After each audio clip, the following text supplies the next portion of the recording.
Hello, beautiful people.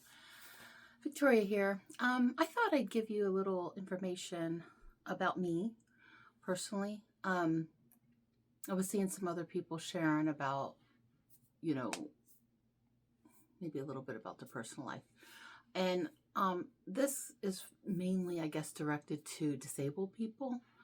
I don't know what level of disability you have, but I think it's important um, to say first, I am technically a disabled person. I've had a couple back surgeries. I have advanced degenerative disc disease, which means that, my spine is deteriorating slowly. So, so I've had some corrective surgeries to bring my spine back, and I'm fused 3 levels at my neck and 1 in my lumbar. I've got a scar that starts midway up my back and goes all the way down.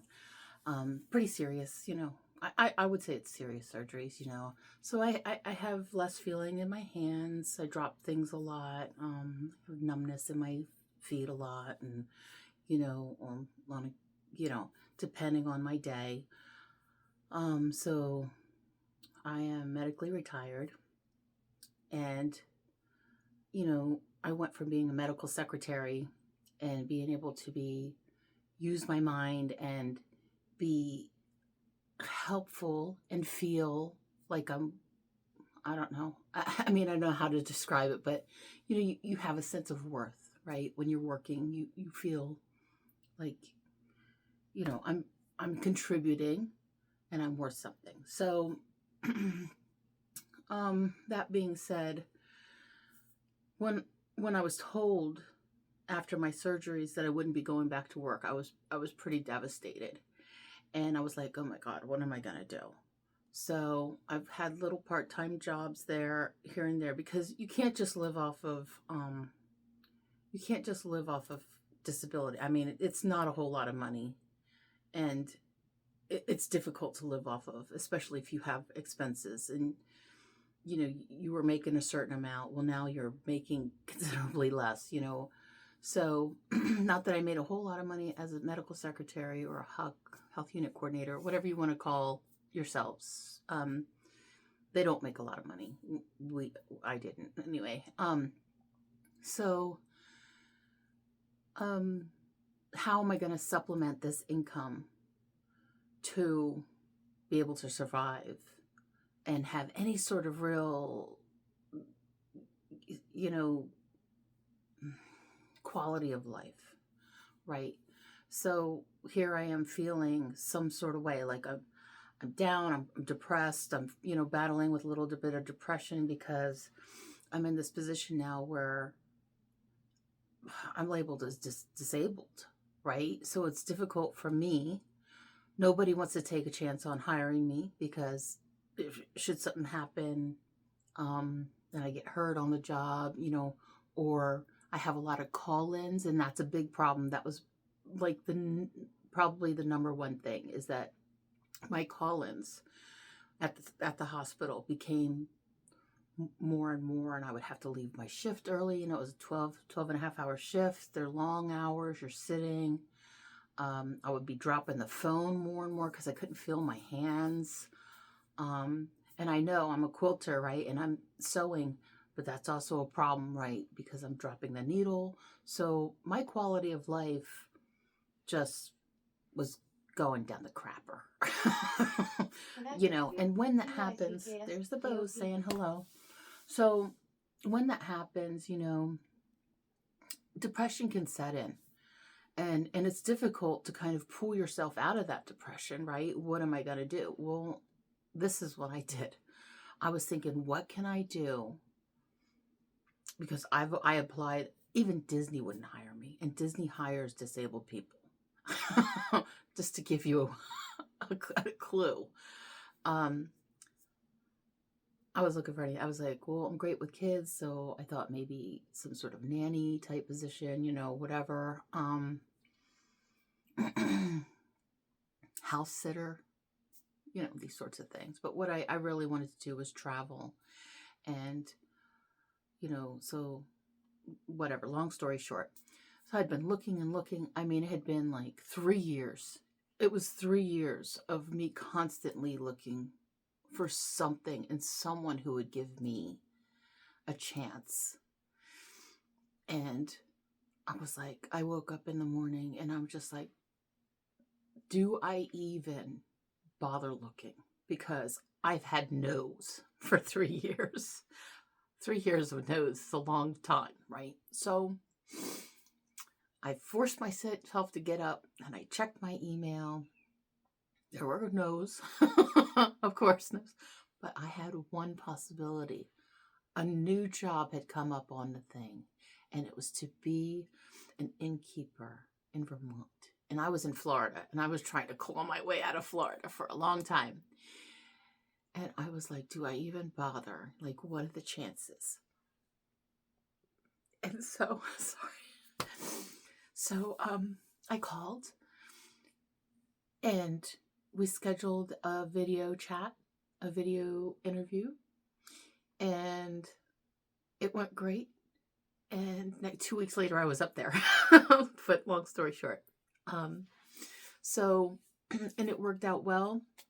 It was a live-in position, obviously. The owners of the lodge were wonderful, and they were living out of the state, so they really need someone who was reliable, responsible, mature to handle the things there, right? And so, hold on. Okay, sorry, I had to clear my throat. So where was I? So, let's see. So yeah, I went to Vermont, and the owners there took a chance on me, which I am truly grateful for, because nobody would. And I know the struggle is real. It can be really hard for a disabled person to find work, because you want to give full disclosure, like, hey, I have these issues. I might have, I'm looking for something part-time. But there are people out there who will take a chance on you. I know that now I'm in New Jersey and I'm an independent contractor.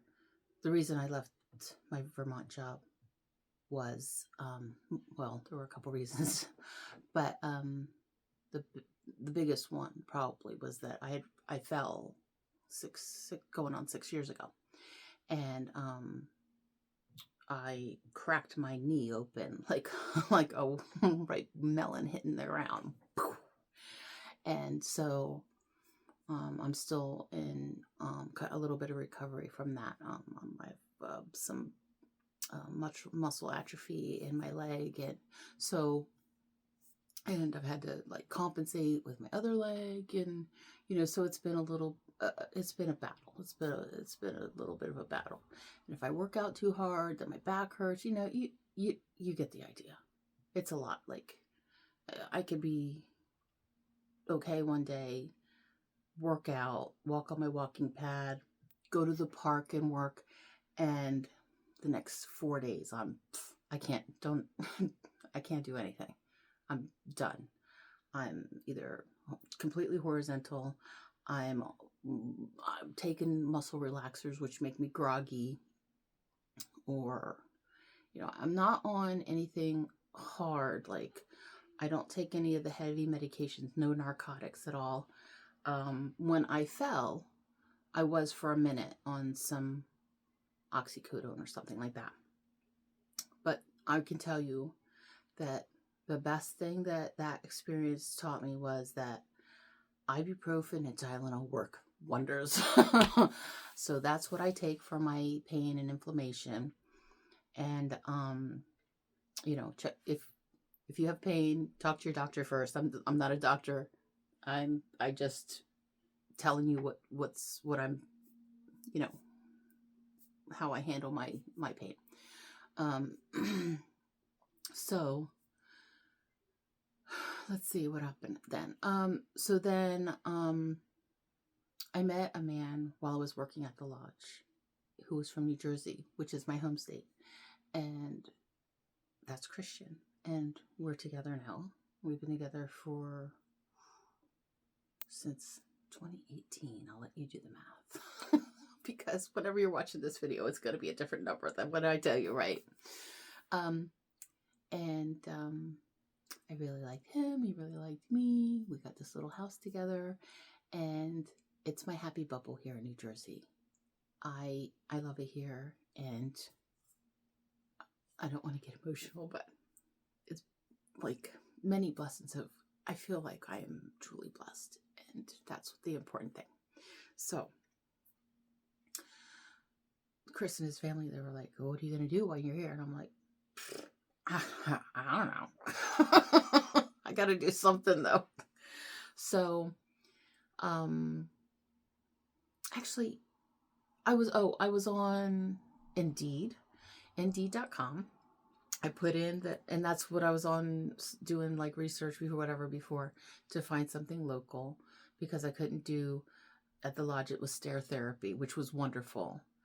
It was 4 flights of stairs, right? So, but with the knee and everything, it just became a lot more pain, a lot of pain. Like by the time because I was, the lodge was only open on the weekends.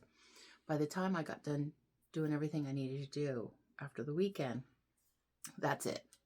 Like when Sunday came and everybody checked out, sometimes I would strip beds, but sometimes I was locking the doors up and I was running to the nearest lake to go and soak up to my neck in that cold mountain water. Hi, pussycat. You want to say hi? Come say hi. Oh, this is Shadow, my big girl. Isn't she beautiful? She's a hefty girl. When she came to us, she was skin and bone, weren't you, baby? Yeah. She doesn't like to be held much, but she will let me. No, don't tear up the rug. No. She's all cranky with me now. Anyway, so yeah, so I couldn't do all those stairs and everything, although I feel like it was great therapy. So they told me that it would be a minimum, although they had never seen injury like I had. I have pictures, but they're very grotesque. And I will spare you. If you are interested, if you are medical personnel and you would like to see them, I will email them to you, because medical personnel, they love it, man. They are freaks about the weirdness, about the grotesque pictures. So it's like a big shark bite. If you've ever seen the pictures of the shark bite, that's what my knee looked like, just from a fall. My sister, who was with me, and she's an ER nurse. Hello. And thank God she was. She said, I would not have believed it if I wasn't there to witness it. And 2 weeks later, stop tearing up the rug.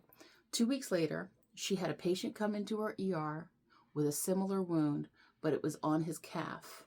No, on his shin. He fell down a flight of stairs and he just popped open like a ripe melon hitting the ground. So I de-gloved, I de-adhesed, whatever you want to call it, all the way down into my shin. So I had internal sutures, I had 17 staples, I had glue, I had the works. The outside was in the inside. You could see my kneecap. You know, it was just to give you an idea of how extreme. I was hospitalized for a week. IV antibiotics, oral antibiotics. Oh, the fun part was they flooded my knee with methylene blue. And they're like, okay, just so you're aware, when you urinate, it's going to be blue. And sure enough, it was. I have pictures of that too. I documented the whole thing because I thought, this is an interesting thing. Anyway, so that happened. They said it's a 2-year recovery period. I tell the owners of the lodge, you know, now they're living at the lodge full time. So I'm like, listen, this happened. It happened in Vermont in a scenic overlook. And watch out for those pebbles. Those little round pebbles. Like walking on marbles. Don't do it. Don't get it. It's not worth the shot. I went over to get a nice photograph. It's not worth the shot. So,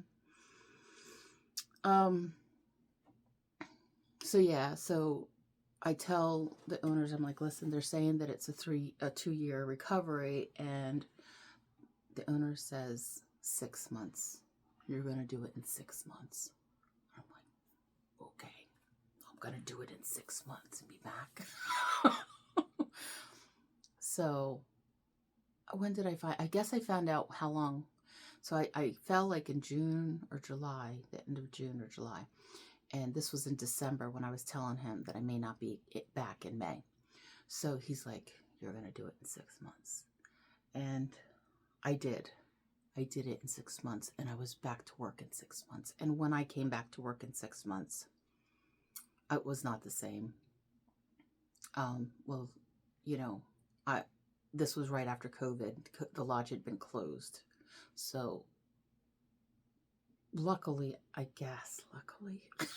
this happened while the lodge was closed, because hotels were closed during that time, right? So 2021, the lodge was back open. And so I went back, and the stair therapy was good and it was bad. So, you know, so then in September, while I was prepping for the Spartan race, and if you're not familiar with that, you can Google. It's like an Ironman race. And I wasn't personally running. I was preparing for my guests, and I housed the paramedics.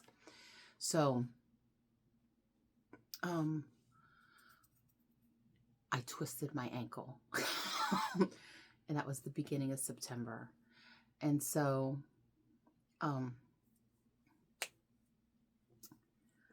it was not pleasant. So I had the paramedics there. I'm like, what do you think? They assessed it, and they're like, you have a sprained ankle. You should stay off of that. You just need to pump. That's all you can do. I'm like, yeah, nobody got time for that, man. I got 83 guests in the house. I've got, autumn leaf peepers coming up. There's just no way that I could take time off. So fast forward a little bit. Got to be the end of October, push almost to the end of October. I think it was like October 17th, which was, the leaf peepers were just starting to, quiet down everything. Then the lodge closed like for a few weeks in November. Excuse me. So I left and rested my ankle. Ice, therapy, the routine. So I rehabbed at my sister's, who was running the hospital now. She was a travel nurse, so she was ER nurse, and then she took another position up near Stowe, Vermont. And so I rehabbed with her for like 3 months or something.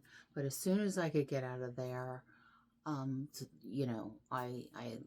soon as I was able to travel to head to Florida, I was going. So at that time, I lived in Florida, and I need to get home because stuff needed to be done at my house in Florida. So anyway, I know this is like long. If you are bored, just hit that little gear button, and there's a 2x speed on there. So then I found myself at Christian's door. Hello. And I never left. And I mean, I did. I have been back. Of course, I've been back to Florida since then. But we just decided we like each other's company. And so we just wanted to be together. So that's when we were like, well, what am I going to do here? Because, I didn't have my stash here then, my quilting stash. So, and it's getting harder for me to hand quilt anything that I do make. So I still kind of was having a little bit of depression with that, right? Because I love to quilt, and so, and my sewing machine was like kind of on its way out, and my fingers, I drop things because I can't really feel, they're numb. I was on Indeed, and that's when I saw the job for an independent contractor to working as a merchandising vendor at the theme park, Six Flags. So I inquired, and it turned out it was with a company out of Florida, ironically enough. And they were looking for someone to take over, to take care of the sunglasses at the theme park. And the girl who's been doing it, she was going for a hip replacement, I think. She's been dealing with her hip bothering her for 5 years, and she held on until somebody could replace her. So I took over that. And it's not a whole lot of hours. It's just like 1 day a week. I'm in there for maybe 4 hours, something like that. And then when the water park opens, it's another day, maybe just a couple hours, whatever, maybe total of 6 hours a week. So I was like, this is perfect for me. I get to walk, and I get to, have that energy, right? That outside, and be physically active and do something. And it makes me feel good, like I'm helping. And, now I've got responsibilities, and it's making me feel more whole as a person, as a human, to have this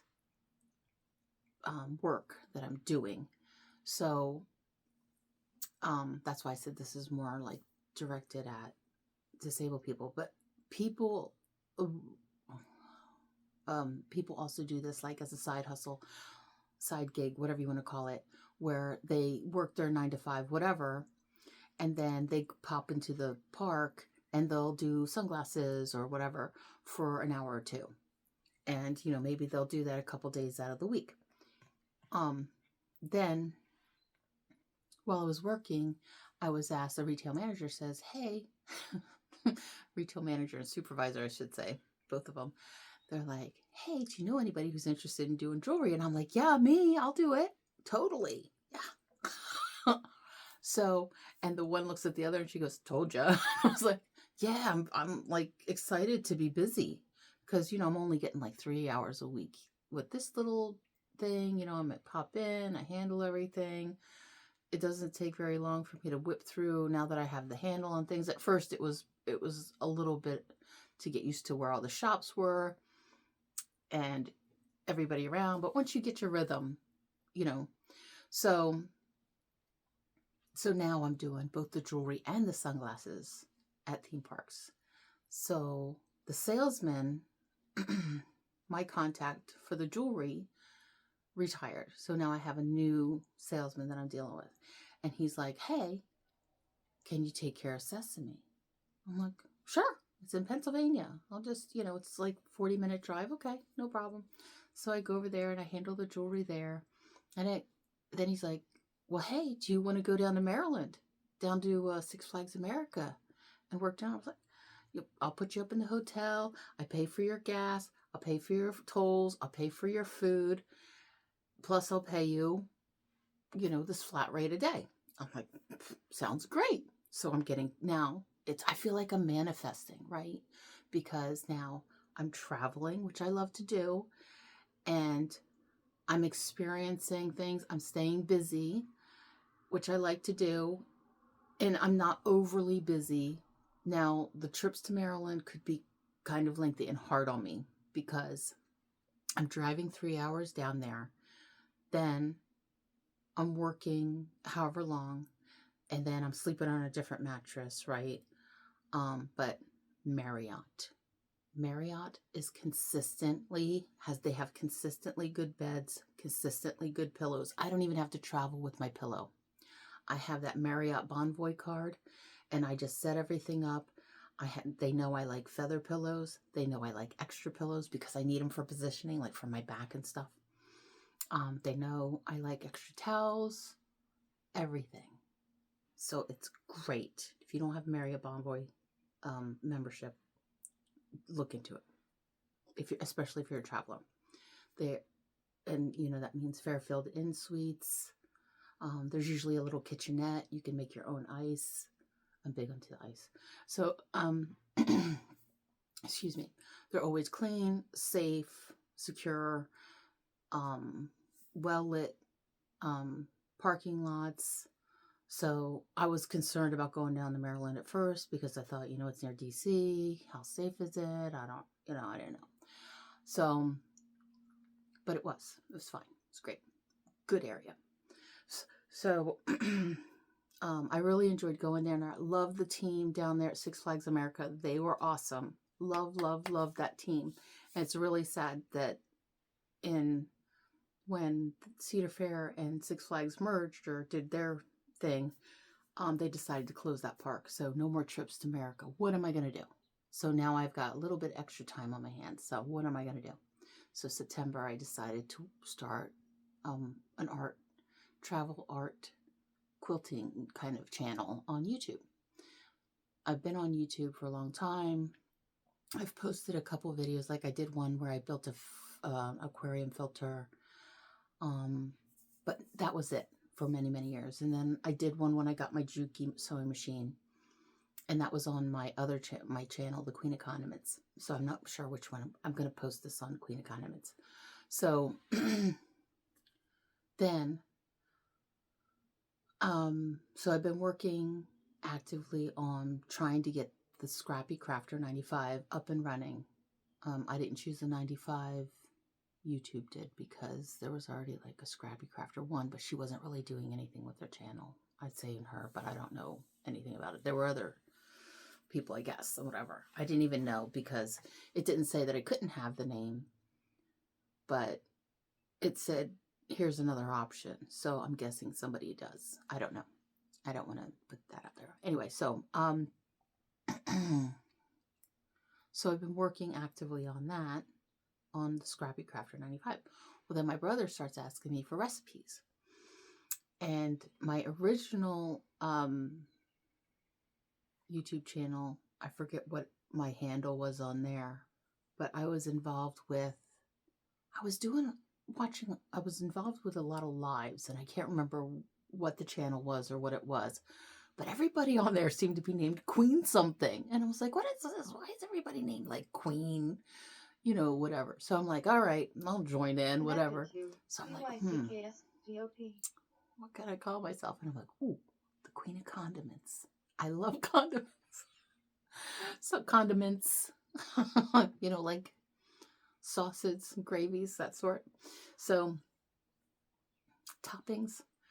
So as a fun joke, nothing serious. So anyway, so my brother starts asking me for recipes, and my son's asking me on occasion for recipes. So I'm like, I'm trying to email it, you know, and they want like actual instruction and everything, which is fine. So I write out the recipe and I email it, but then they want to know, well, how do you do this? Like, so I'm making them a video, but sometimes the video is too long. It won't email and it won't text.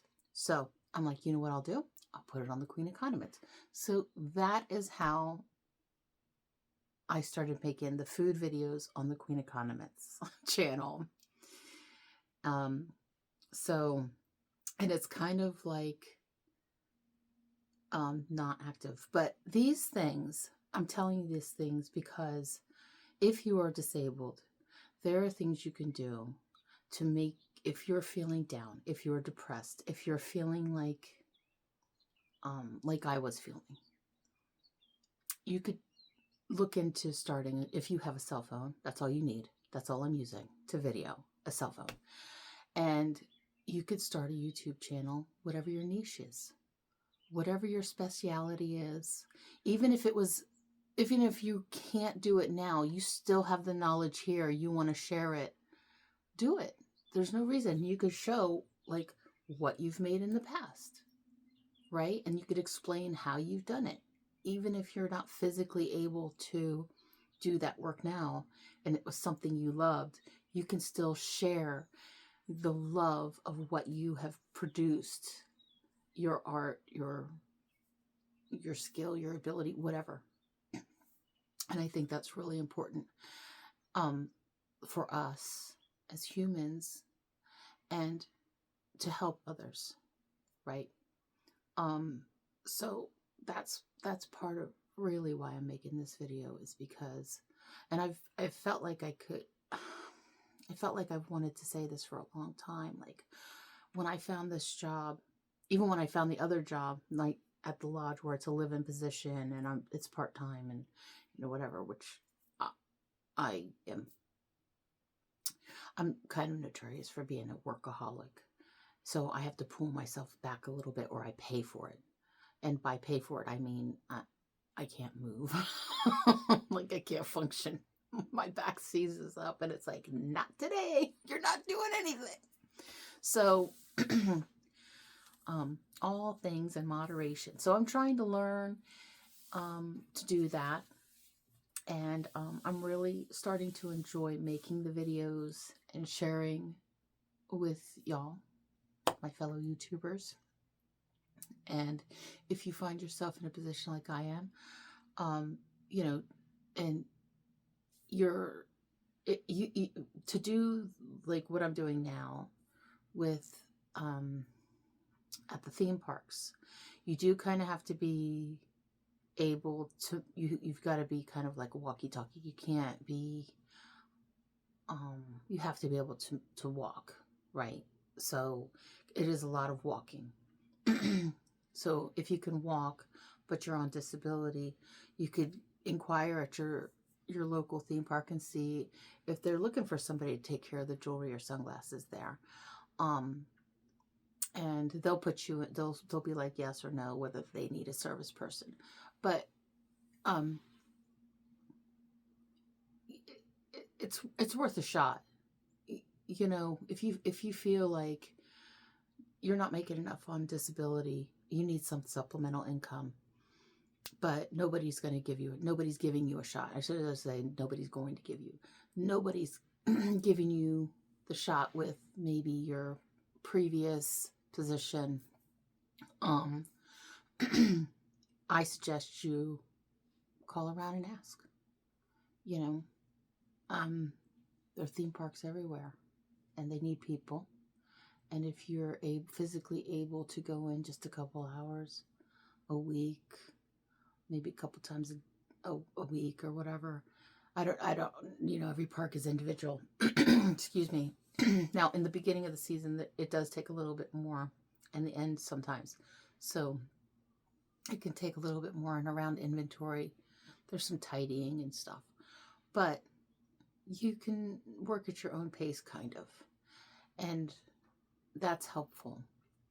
So, you know, what's the worst they can say? No? Whatever. You know, who hasn't heard that? I've heard a lot of it. So, the YouTube channels have kind of filled that gap from when I would go down to America and do whatever. So I would do ordering for the park, let my salesman know, hey, the park needs this, it needs that, whatever. I only took care of the jewelry down in America, and I only take care of the jewelry over at Sesame Place. I'm trying to kind of phase out of the sunglasses at Great Adventure. I have a girl that I've hired to take over that, but I don't know if she's going to stay. So watch Indeed, because you might see an advertisement for a vendor at a theme park. Just saying. If you're in New Jersey. What else? So I guess that's all really, and I hope you guys are enjoying the content that I'm providing and sharing a little bit. I guess that's all. What am I at? Oh my God, I've been chatting for 34 minutes. We might have to do a little, hit that little button, speeds it up. Yeah, so that's me, and that's why I've started these channels, and I just say, you know, give it a go, and don't be afraid, because it can help you in here, you know, too. You know, I used to play the video games and video game stuff, and I was just like, what am I doing? You know, like, I was so depressed, like, I would just be on video games, and I'm like, oh my God. And my son's a video game maker, so I'm not saying anything bad against them, but I'm just saying, that as someone who wasn't working, and if you're just on the thing, just you're not really creating anything, you're not really helping anyone, you're not helping yourself. This helped me, and I hope it helps you, maybe. So I appreciate your time, and if you like my content and what I'm about, please hit the little thumbs up and hit the little subscribe bell. And I really appreciate you. Thank you. Have a great day.